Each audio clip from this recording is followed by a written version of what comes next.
Very good. So, do you ever talk to your dad about how he came to America? Yes, my dad was part of the national dance company in Ghana, and he was a great dancer. So Obwade, your dad, saw him as someone who can come here and bring the dance and the inspiration into America. So he brought him here to do so.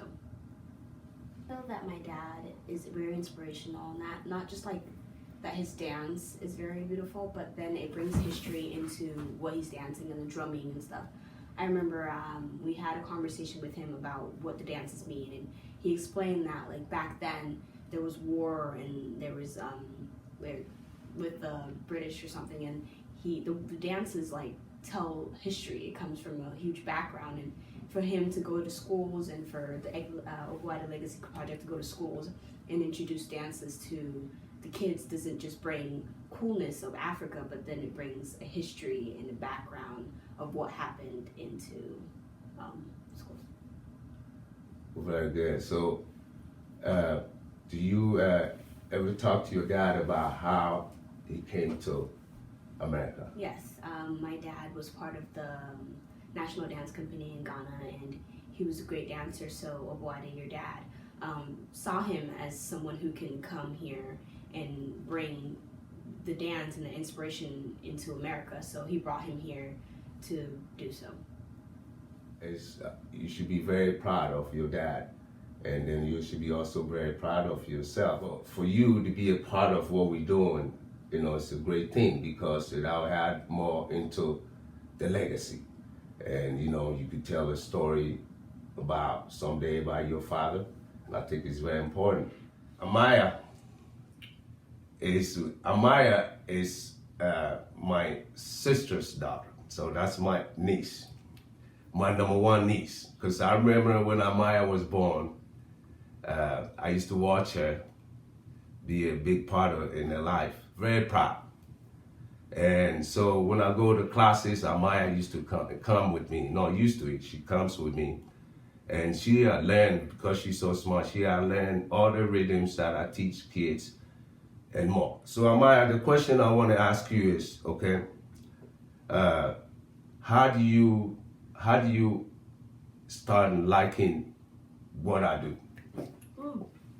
So, ever since I've ever watched anybody do it, they always love what they do. It's always so high energy. It's always so much fun. I'd like to pass that on to the kids because at the beginning, they're shy. They don't want to dance. They don't want to play. They don't want to do their solos. But by the end, and by the time it's time to do their performance, they're all over it. And there's this excitement. They're excited to do it.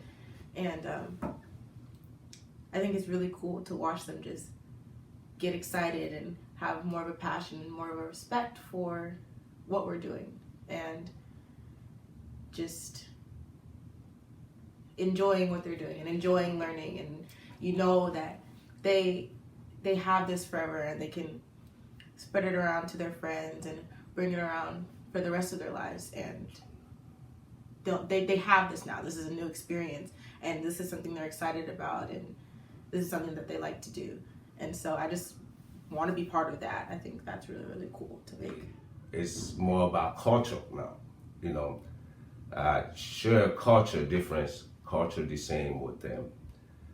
So they have that information as kids. I want them to have that information. Like you said, someday they can pass it around or pass it on. Watch the safari channels. We see the animals. Do you guys know where the animals come from? Because Africa is a big continent, and it has lots of countries in it. So most of the time when I tell kids, I'm from Ghana, and I said, you guys know where Ghana is? Even in 5th grade. Yeah, it's in Africa. Of course, it's in Africa. What part is in Africa? You know what I mean? I want them to know the difference. So it's culture different. I talk about schools.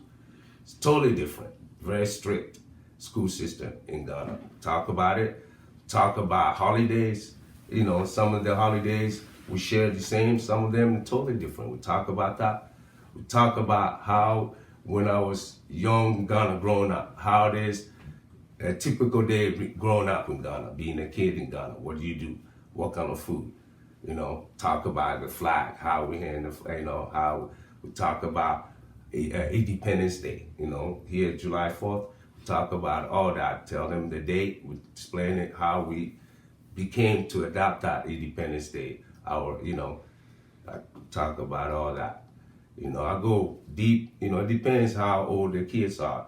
I go deep all the way to the cool days. You know, the cool days when J.J. Rollins did the cool. We talk about, you know what I mean. So it's educational. Also, it's not just drumming. You understand what I mean? So it's very important that they know. You know, so hey, when maybe you when they're talking to somebody someday, they can also give them better information instead of just what he saw. You understand what I mean? Because I mean, my father taught me how to be honest with your story. Don't make it up. You know, we have a lot of people here from Ghana want to be a musician, which is fine. I don't knock them down. But your story has to be fact. Okay? Don't think of what you know or don't make it up. And that's what main thing of what my father taught me. Be true, be fact of what you said. So that means you do your homework. And then, you know, that's how you become honest, you know. And that's the way I am. I don't like anything make up. I want to be honest and a fact of, you know, so, yes. Last year is when I started giving her a little money. You know, but she appreciated, you know, she never asked me for nothing or money or anything, but I gave her money, you know, because I think, so we became, I remember she used to call me Uncle Cheese. You know, yeah, when she was 2, you know, because we like the string cheese, and I remember, and every time I eat it, she eats some. So, you know, we used to go everywhere together. She was my favorite niece.